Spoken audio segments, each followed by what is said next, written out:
Good morning, listeners of Hot Topic and Fresh News. Today, June 29, 2024, we're looking at a critical humanitarian situation unfolding out of the Gaza Strip. Since the escalation of hostilities between Israel and Hamas, over 115,000 Gaza's have crossed into Egypt. Despite initial reluctance from Cairo to accept Palestinian refugees, the influx has continued, leaving most evacuees in a precarious state of limbo with no legal status and uncertain futures. The refugees, many assisted by foreign embassies or the Egyptian agency Hala Consulting and Tourism, known for its substantial fees, face considerable challenges.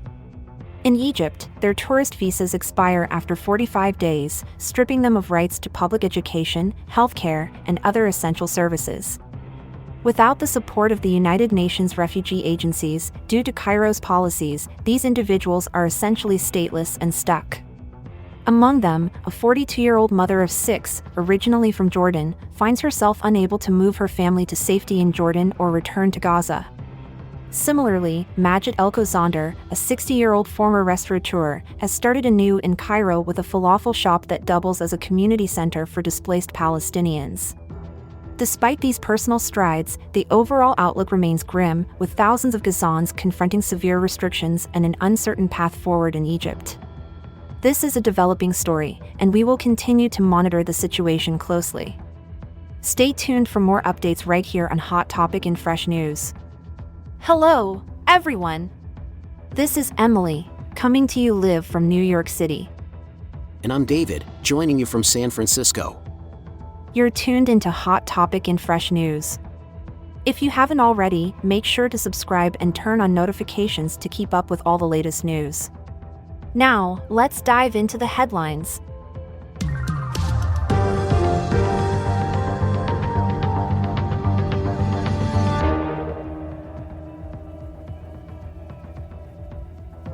Could you explain more about the role of Hala Consulting and Tourism in this crisis?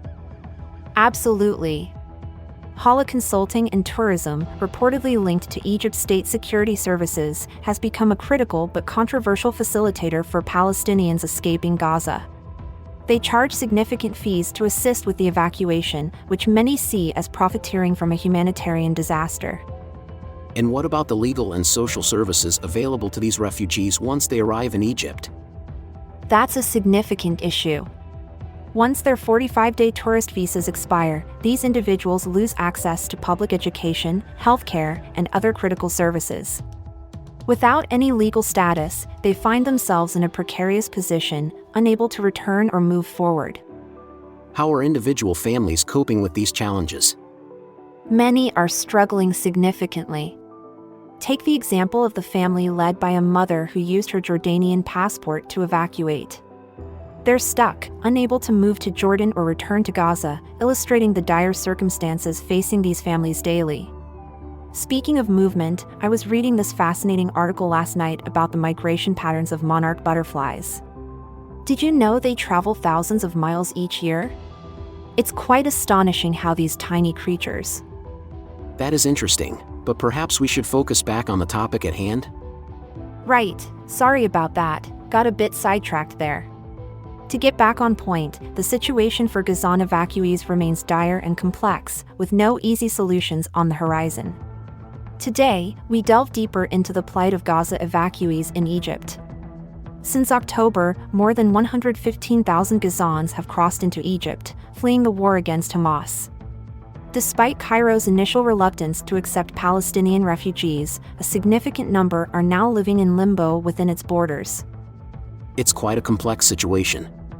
With no legal status and the 45-day tourist visa expired for many, these individuals are cut off from essential services like public education and healthcare. What options do they have at this point? Most are relying on makeshift solutions. They're either seeking aid from local NGOs or trying to survive through informal jobs. But without a formal recognition from the Egyptian government or international bodies, their future remains uncertain. And there's a particular story that caught my attention, the story of a 42-year-old mother from Gaza who utilized her Jordanian passport to escape the conflict, but her daughters, holding only Palestinian passports, were initially left behind. After much pleading at the Rafah border, they were finally allowed through. It underscores the desperation and the tough choices these families have to make. Exactly, and it highlights the disparity in treatment based on nationality or the possession of certain documents. Their entire life, their entire future, hinges on pieces of paper. It's a stark reminder of the bureaucratic challenges that add to their already dire humanitarian situation. Wow. I can't help but be amazed at the rapidly changing world of hot-off-the-press news. Such revelations, such controversies, such breaking headlines. It's quite something, isn't it? What's your take, my dear audience? Are you enjoying the content? Don't forget to smash that like button, okay? I'm absolutely engrossed in these updates, and I hope you are too. Thanks a ton for tuning in. Let's continue. Moving on, we have a poignant story of a woman from Gaza who, along with her daughters, sought refuge in Cairo. Her first month was spent in a desperate attempt to secure permission to travel to Jordan. However, with Jordan already hosting over 2 million Palestinian refugees, they were not accepting more from this conflict, leaving her and her daughters stuck in Egypt. It's a difficult transition for sure. How are they coping with their new life in Egypt? They tried to find solace by moving to Alexandria to see the sea, hoping it would alleviate their homesickness. But without Egyptian residency, the mother struggles to find stable work. Recently, they moved to a quiet desert suburb near Cairo. Her daughters, unable to enroll in Egyptian schools, have resorted to virtual classrooms in Ramallah, set up by the Palestinian Authority's embassy. That sounds incredibly challenging.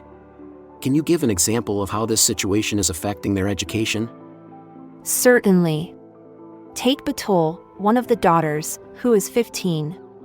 Math was her favorite subject, but she's now finding it frustrating. The disruption caused by the war meant they missed months of instruction, and catching up has been a struggle for her. Amid these challenges, there's a story of resilience and continuity in the form of a business. Majid El-Khozandar, a 60-year-old man from Gaza, didn't let the war crush his spirit. After paying $10,000 to Hala for a coordinated escape, he and some family members resettled in Cairo. What's he doing in Cairo? Majid started a Cairo branch of his famous falafel restaurant chain, El-Khozandar Falafel. The original restaurant was founded by his grandfather in Gaza after being expelled from Jaffa in 1948 during what Palestinians call the Nakba or catastrophe. Despite his 3 restaurants and a 5-story house in Gaza being destroyed in the recent fighting, Majid is rebuilding his life and business in Egypt, continuing a family legacy of resilience despite displacement. It's stories like these that highlight both the struggles and the indomitable spirit of those affected by such conflicts. How are the locals reacting to the new Palestinian diaspora in their midst? The local Egyptians have shown great kindness. Batul mentioned that sometimes, when people realize they are from Gaza, they won't even let them pay for coffee, taxis, or treats. This support is crucial, but as Batul's mother pointed out, much more is needed from the community to help them fully integrate and rebuild their lives. Could you elaborate on how displaced Palestinians are creating their own community spaces in Cairo? Absolutely. Majid, who we mentioned earlier, has opened a falafel shop in Nasser City, a neighborhood in eastern Cairo where many Gaza's have settled. This place isn't just a restaurant, it's become a community center for displaced Palestinians. It's a spot where they meet up, and although lingering too long at a table can be problematic for business, it shows the deep need for a communal gathering space. How are these business ventures supporting families back in Gaza? Majid, for example, sends his earnings back to his family who are still in Gaza. This financial support is crucial as it helps sustain his family amidst the ongoing conflict, maintaining a lifeline until he can hopefully bring them to safety. Shifting focus, can you tell us about Mozab Abu Toha and how his background has influenced his experiences? Mozab Abu Toha is a 31-year-old poet with a Master of Fine Arts from Syracuse University and a recent American Book Award winner. His recognition in the literary world significantly aided his escape from Gaza. Now in Cairo, he's continuing his work, teaching poetry and preparing for his next collection, which reflects on the loss of his library due to an airstrike. What role does his family play in this new chapter in Egypt? Mozab's family is adjusting to their new environment. His children, for example, are trying to integrate by making friends and attending school. His youngest, Mustafa, who holds U.S. citizenship, was crucial in their ability to flee Gaza. However, the trauma of the conflict is still very much present, as Mustafa experiences nightmares. How is the broader Egyptian community responding to these new Palestinian residents? There's a mix of challenges and support. While Mosab and his family receive substantial support from friends and institutions like the American University in Cairo, everyday life remains difficult. The community provides some assistance, but the adjustment is ongoing and complex, and more support from the broader community could definitely ease this transition. Let's talk about Mosab Abu Toha's challenges in Egypt. Did these impact his decision to leave? Absolutely. Despite the initial support, Mosab faced numerous bureaucratic hurdles in Egypt. The high cost of private schooling, nearly $25,000, and the difficulties in applying for visas significantly contributed to his decision. He expressed feeling alienated by the bureaucracy, despite the local expressions of support for Gaza's. And he's returning to the United States. Yes, he secured a professorship in Syracuse and plans to continue his work from there, giving readings of his upcoming book. His return underscores the role of poetry in documenting human suffering, hoping it won't be repeated. Switching to Mohammed Sabah, I heard a rumor that he was involved in espionage activities for foreign governments due to his connections. Is there any truth to that? That's actually not accurate. Mohammed Sabah worked for nearly 2 decades with Selam, an Israeli human rights organization. His work primarily involved documenting civilian casualties and human rights abuses in Gaza. It's crucial to rely on trusted news sources to avoid spreading misinformation. I apologize for that. It's a reminder of how important it is to check our facts. What can you tell us about his departure from Gaza? Mohammed needed to ensure the safety of his family after facing pervasive hardships in Gaza. With assistance, he managed to register his family for exit and they crossed into Egypt in April. However, the transition has been tough, with high rent and landlords viewing them as lucrative targets. This has placed additional financial strain on his family, making their resettlement challenging. Can you update us on the latest about Mohammed Sabah's situation after moving to Egypt? Certainly. Mohammed Sabah recently faced a devastating loss. He learned via WhatsApp in June that his mother had passed away after falling ill during the invasion of Rafah. Since then, he's been unable to contact his siblings who are still in Gaza. This has undoubtedly compounded the sense of crisis and isolation he feels even while in Egypt. How has this affected his perception of his situation in Egypt? He described his life in Egypt as still feeling like an emergency situation. The sense of everything closing in on him illustrates the ongoing stress and adjustment challenges faced by many displaced individuals. Despite physically leaving Gaza, the psychological and emotional battles continue to weigh heavily on him and many others in similar situations. With all these challenges, what does the future hold for people like Sabah?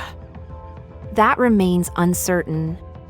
The transition to a new life in a different country, especially under such dire circumstances, is fraught with hurdles. However, the resilience shown by individuals like Sabah is remarkable. Their stories are crucial in understanding the broader human impact of geopolitical conflicts and the ongoing crisis in regions like Gaza. As we continue to monitor the situation, it's vital to consider both the immediate and long-term needs of displaced populations. Thanks for tuning into Hot Topic and Fresh News today. We've delved into the ongoing struggles of individuals affected by geopolitical conflicts, highlighting personal stories that bring these issues close to home. We appreciate your engagement and invite you to subscribe, activate notifications, and share our podcast. Your support helps us keep these important conversations going. And hey, make sure you're ready for more Where That Came From. We've got some interesting topics lined up that you won't want to miss. Remember, we're here every day, bringing the latest and greatest. Keep sharing and commenting, let's get everyone in on the discussion. We're truly grateful for your attention and participation. Looking forward to having you with us in the next episode. Remember, the news never sleeps and neither does Hot Topic and Fresh News. Absolutely, and who knows what we'll uncover next. Thanks again for joining us today. Stay in the loop, keep your eyes on the news, our channel's content will amuse.